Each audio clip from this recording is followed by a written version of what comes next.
Hello everyone, welcome to my channel Competitive Chemistry class by Pradyumna Sachan. I am Pradyumna Sachan and this is chapter Electrochemistry, continue of class 12th. Electrochemistry में दो part हो गए हैं, ये हमारा third part है। Faraday's laws of electrolysis. Faraday's जो है वो साइंटिस्ट थे, इन्होंने इलेक्ट्रोलाइसिस के लॉज दिए, तो टू लॉज दिए थे जो है। तो इसमें से फर्स्ट लॉ है, when electric charge passed through electrolytic solution, then amount of deposited substance is proportional to quantity of electric charge। तो लास्ट सेगमेंट में आपने देखा था कि जब हमने इलेक्ट्रोलाइसिस कराई थी, तो जैसे कॉपर सल्फेट का कराया था, सिल्वर नाइट्रेट का कराया था, तो उसमें इलेक्ट्रोड में हमारा जो सब्सटेंस जो है वो डिपॉजिट हुआ था। जब कॉपर सल्फेट का कराया था तो कॉपर डिपॉजिट हुआ था, सिल्वर नाइट्रेट कराया था तो सिल्वर नाइट्रेट डिपॉजिट हुआ था। तो अब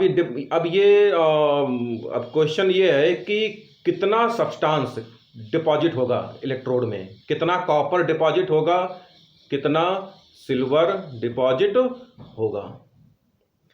तो वो डिपेंड करता है कि जितना चार्ज हम फ्लो करें। हमारा जो सर्किट था जो है, हमारा जो अरेंजमेंट था, हमारा जो सिस्टम था, उस सिस्टम में हम जितना चार्ज फ्लो करेंगे उतना ही ज़्यादा हमारा जो है वो सब्सटेंस जो है वो डिपॉजिट होगा। तो यही इसमें लिखा हुआ है कि सब deposited substance is proportional to electric charge, quantity of electric charge. तो इसको हम कैसे लिखेंगे? W क्या है? अमाउंट ऑफ सब्सटेंस, और ये डायरेक्टली प्रोपोर्शनल होता है चार्ज के। चार्ज को हम किससे लिखते हैं? Q से। जितना ज़्यादा चार्ज होगा उतना ज़्यादा सब्सटेंस डिपॉजिट होगा। चार्ज अगर चार्ज की क्वांटिटी कम होगी तो सब्सटेंस की क्वांटिटी भी कम होगी।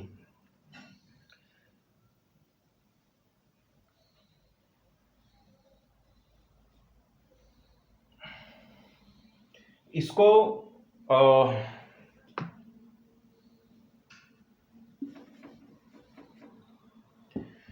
W is directly proportional to Q। W is directly proportional to Q is equal to होता है IT, I into T, T for time, I for electric current. इधर जब हम डायरेक्टली प्रोपोर्शनल का जो है, जब हम साइन हटाते हैं तो एक कांस्टेंट आ जाता है। डायरेक्टली प्रोपोर्शनल का साइन हटा करके इक्वल का साइन लगाएंगे तो एक कांस्टेंट आ जाएगा। वो कांस्टेंट आता है ZIT। तो Z हमारा एक कांस्टेंट आ गया। Z को बोलते हैं इलेक्ट्रोकेमिकल इक्विवेलेंट। Z को बोलेंगे इलेक्ट्रोकेमिकल इक्विवेलेंट। तो ये हमारा हो गया फर्स्ट लॉ। इसके बाद आता है सेकेंड लॉ।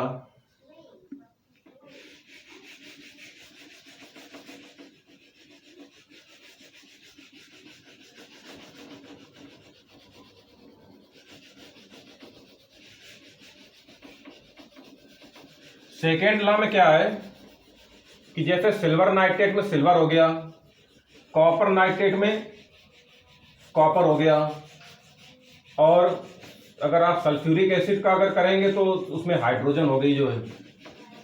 तो चलो कॉपर का या सिल्वर का ले लेते हैं। कॉपर सल्फेट में कॉपर डिपॉजिट होगा, सिल्वर नाइट्रेट में सिल्वर डिपॉजिट होगा। तो हम मान लीजिए same amount of charge flow करते हैं। जितना चार्ज हमने कॉपर सल्फेट के सॉल्यूशन में फ्लो किया उतना ही चार्ज हमने सिल्वर नाइट्रेट के के सॉल्यूशन में भी फ्लो किया, तो क्या जो अमाउंट होगा कॉपर का और सिल्वर का वो सेम होगा? नहीं, उनका जो है अमाउंट जो है वो सेम नहीं होगा, वो अलग अलग होगा। तो ये आपका सेकेंड लॉ क्या है?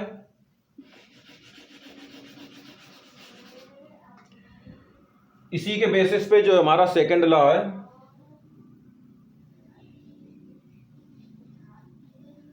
सेकेंड लॉ जो ये कहता है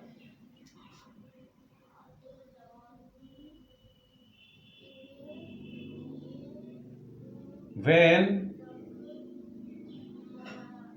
same amount of charge passed through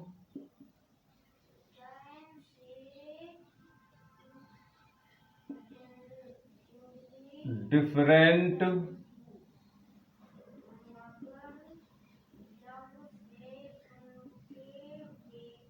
electrolytic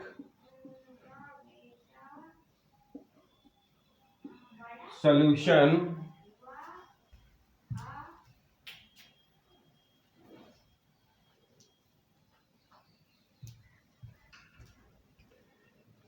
when same amount of charge passed through different electrolytic solution, then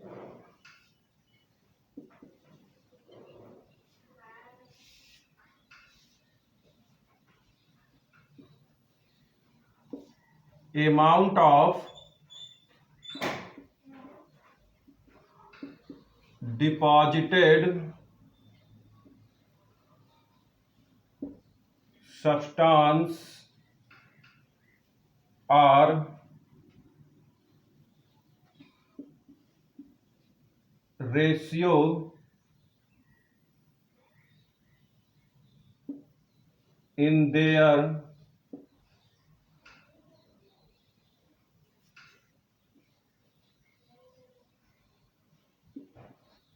equivalent mass. When same amount of charge passed through different electrolytic solution, मतलब different electrolytic solution है, मान लीजिए एक copper का एक copper sulphate है, एक silver nitrate है, इनमें अगर same amount of current pass करेंगे, when same amount of charge, तो सेम अमाउंट ऑफ चार्ज अगर हम पास करेंगे, then amount of deposited substance, तो जो अमाउंट होगा जो है डिपॉजिटेड सब्सटेंस का जो अमाउंट होगा, डिपॉजिटेड सब्सटेंस हमारे पास कौन कौन है? कॉपर और सिल्वर। तो हमारा क्वेश्चन यही था कि कॉपर सिल्वर जो है वो सेम अमाउंट में डिपॉजिट होंगे? नहीं, सेम अमाउंट में डिपॉजिट नहीं होंगे, डिफरेंट अमाउंट में डिपॉजिट होंगे। लेकिन क्वेश्चन मार्क ये है कि कितने कितने, हाउ मच डिपॉजिटेड, कितने डिपॉजिट होंगे जो है। तो इसमें यही है कि deposited substance are ratio in their equivalent mass, मतलब जो है कॉपर और सिल्वर का जो इक्विवेलेंट मास होगा, तो उनके इक्विवेलेंट मास का जो रेशियो होगा, उसी रेशियो में ही वो जो है इलेक्ट्रोड में डिपॉजिट होंगे। जैसे इसको हम लिखेंगे कैसे?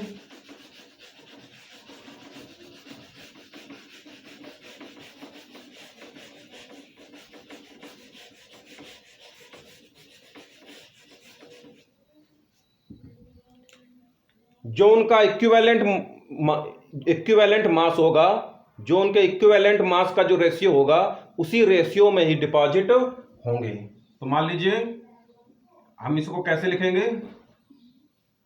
अमाउंट ऑफ कॉपर, हमने सेम करंट पास की, हमने 1 कूलाम, 2 कूलाम या 3 कूलाम, जितना भी हमने चार्ज पास किया, तो उतने चार्ज में कॉपर कितना डिपॉजिट होगा और सिल्वर कितना डिपॉजिट होगा, उनका रेशियो क्या होगा? तो उनका हम रेशियो निकाल रहे हैं, अमाउंट ऑफ कॉपर और अमाउंट ऑफ सिल्वर, इनका रेशियो क्या होगा? उनका जो है वही रेशियो होगा जो उनके इक्विवेलेंट मास का रेशियो होता है। तो इसमें जो है क्या लिखेंगे? इक्विवेलेंट, इसमें क्या है, amount of copper upon amount of silver is equal to equivalent mass of copper upon equivalent mass of copper upon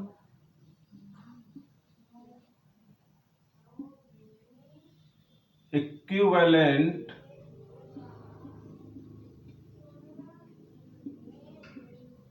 mass of silver. मतलब जो रेशियो जो है कॉपर और सिल्वर का, जो रेशियो इक्विवेलेंट मास का जो रेशियो है, उसी रेशियो में जो है, उसी रेशियो में जो है वो डिपॉजिट होंगे। तो अमाउंट ऑफ कॉपर या amount of upon amount of silver, इसके जगह आप मास भी लिख सकते हैं, जो है अमाउंट की जगह आप मास भी लिख सकते हैं कि कितना मास डिपॉजिट होगा।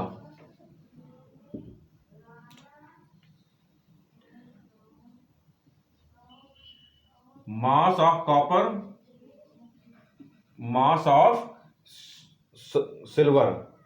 तो ये क्या है, डिपॉजिटेड कॉपर। तो जो कॉपर डिपॉजिट हुआ उसका मास कितना होगा, और सिल्वर जो डिपॉजिटेड सिल्वर है उसका जो मास होगा, तो उनका रेशियो क्या होगा, उनका रेशियो वही है जो कि उनके इक्विवेलेंट मास का रेशियो है। अब बाय एक्सपेरिमेंटल ये देखा गया है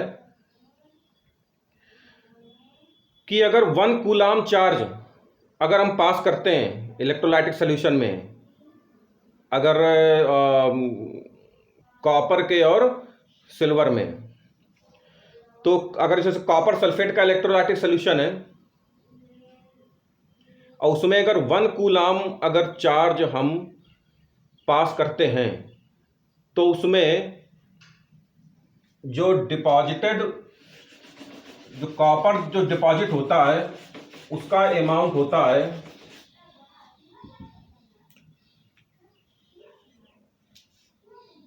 0.003292 ग्राम। इतना कॉपर डिपॉजिट होगा। अगर हम इलेक्ट्रोलाइटिक सॉल्यूशन हमारा कॉपर सल्फेट का है और उसमें हम 1 कूलाम चार्ज अगर हम जो है पास कराएंगे, तो जो इलेक्ट्रोड में जो कॉपर डिपॉजिट होगा उसकी क्वांटिटी क्या होगी, कितना अमाउंट होगा, 0.003292 ग्राम। 1 कूलाम चार्ज अगर हम पास करेंगे। तो अब देखो इसमें क्या है, अब हम निकालेंगे कि इसमें इतने ग्राम, मतलब जो लिखा था हमने, इतने ग्राम कॉपर डिपॉजिट होता है। अगर हमें कॉपर डिपॉजिट करना है उसके इक्विवेलेंट जितना मास होता है, उसका कॉपर का इक्विवेलेंट मास होता है 32 ग्राम। अगर हमें 32 ग्राम कॉपर अगर डिपॉजिट करना है इलेक्ट्रोड पे,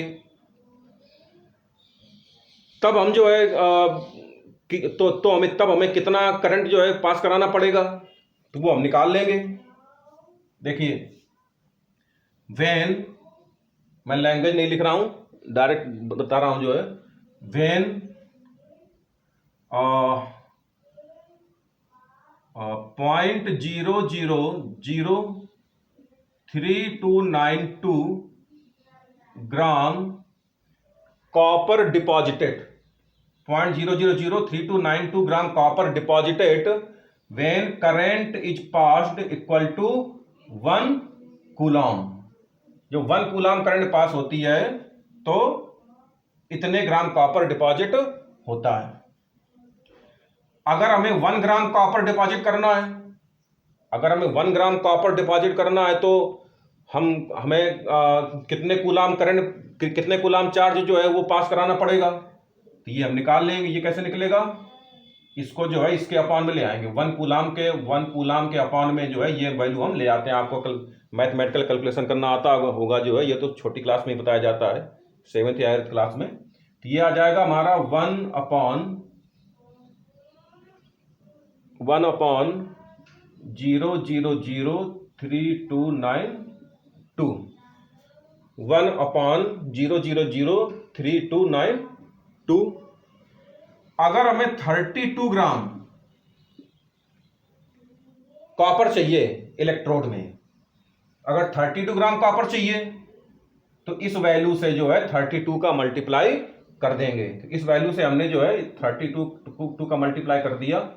ये हमारी जो वैल्यू थी 1/0003292, इससे 32 का मल्टीप्लाई कर दिया हमने। तो ये जो हमारा वैल्यू आती है ये है 96,500 कूलाम। ये एग्जैक्ट वैल्यू नहीं आती है, अप्रॉक्सीमेट वैल्यू आती है, इसलिए इक्वल का साइन लगा के हम अप्रॉक्सीमेट का साइन लगाते हैं। मतलब अगर हमें 32 ग्राम कॉपर चाहिए, 32 ग्राम हमने क्यों बोला, क्योंकि कॉपर का इक्विवेलेंट मास होता है 32। अगर हमें 32 ग्राम कॉपर चाहिए तो हमें जो है करंट जो हमें जो है उस सिस्टम में करंट फ्लो करनी पड़ेगी, चार्ज फ्लो करना पड़ेगा 96,500। ऐसे ही सिल्वर का निकाल लेंगे। सिल्वर कितनी डिपॉजिट होती है 1 कूलाम में? जब हम 1 कूलाम चार्ज फ्लो करते हैं तो सिल्वर डिपॉजिट होती है 0.00118 ग्राम। 0.00118 ग्राम, इतने ग्राम सिल्वर डिपॉजिट होती है जबकि सिस्टम में हम 1 कूलाम चार्ज जो है वो फ्लो कराएंगे। तो अगर हमें 1 ग्राम सिल्वर चाहिए, अगर 1 ग्राम सिल्वर चाहिए तब हम जो है कितना चार्ज फ्लो कराएंगे, तो हम निकाल लेंगे अपनी मैथमेटिकल कैलकुलेशन से 1 अपॉन, और ये जो डिजिट है वो नीचे आ जाएगी डिनोमिनेटर में, 0.00118। और अगर हमें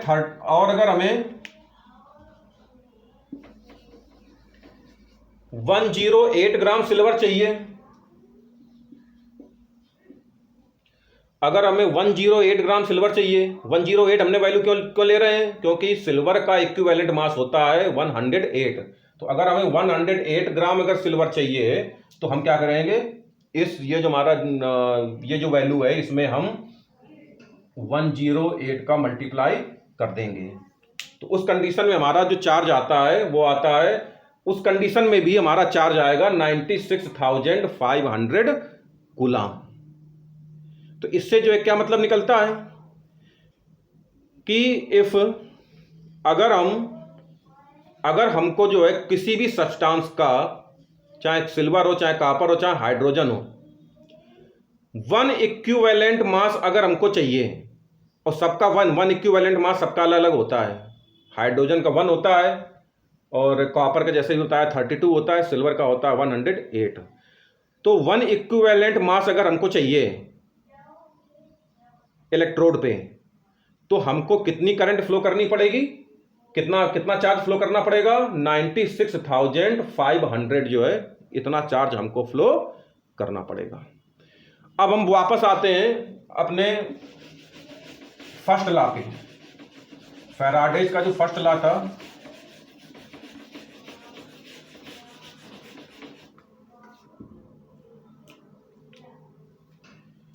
W is equal to Z Q. तो अमाउंट ऑफ सब्सटेंस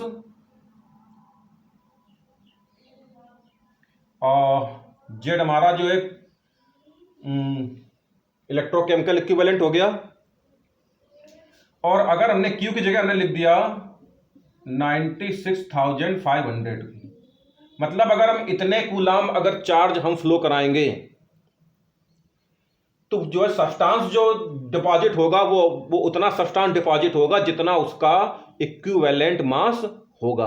और इक्विवेलेंट मास को हम जो लिखते हैं ई से।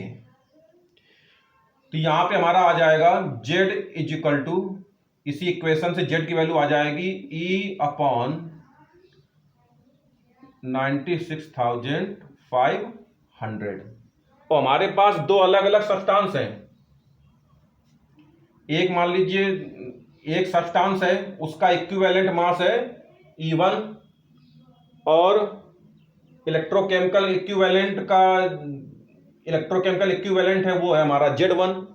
एक सब्सटेंस के लिए मान लो कोई भी सब्सटेंस, मान लो कॉपर है ना, कोई भी एग्जांपल ले लो। तो जो हमारा जो फर्स्ट सब्सटेंस है उसका इक्विवेलेंट मास है E1 और केमिकल इक्विवेलेंट है उसकी जो वैल्यू है उसको हमने लिखा Z1 से। तो वो ये हमारा आ जाएगा, इसी में लिख दे रहे हैं Z1 = E1 अपॉन 9600/500। एक दूसरा सब्सटेंस है जिसका केमिकल इक्विवेलेंट है Z2। सभी का केमिकल इक्विवेलेंट अलग अलग होता है, उसका केमिकल इक्विवेलेंट है Z2